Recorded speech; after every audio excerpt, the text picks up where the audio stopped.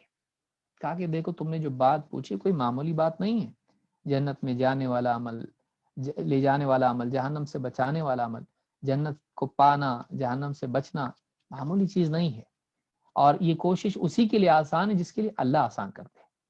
اللہ کی مدد کے بغیر بندہ کچھ نہیں کر سکتا۔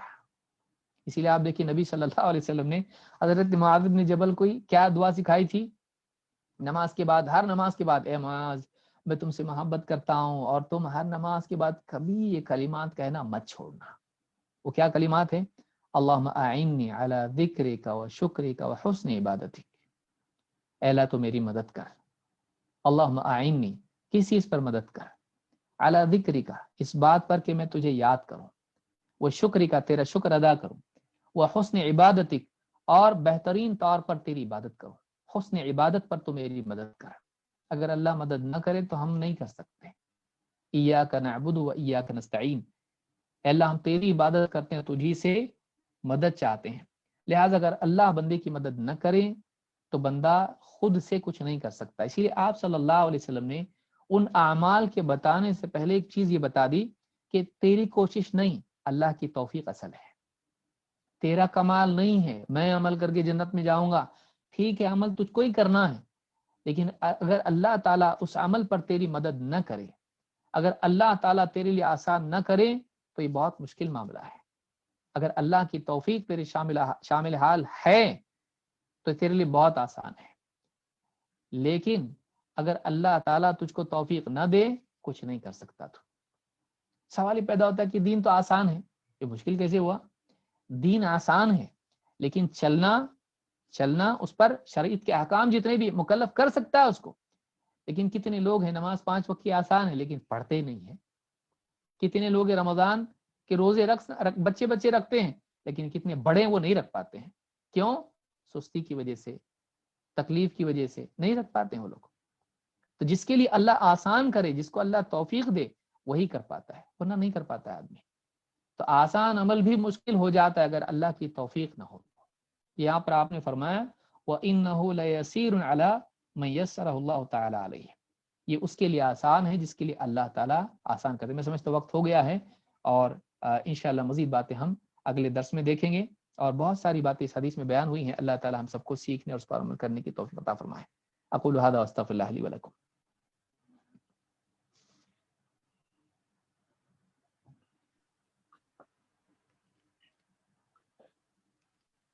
اللہ رب العالمین شیخ محترم کو جزائے خیر عطا فرمائے، بڑی قیمتی باتیں شیخ نے فرمائی ہیں، اللہ تعالی ہم سب کو عمل کرنے کی توفیق دے اور ان کلمات کو شیخ کی نجات کا، درجات کی بلندی کا ذریعہ بنائے۔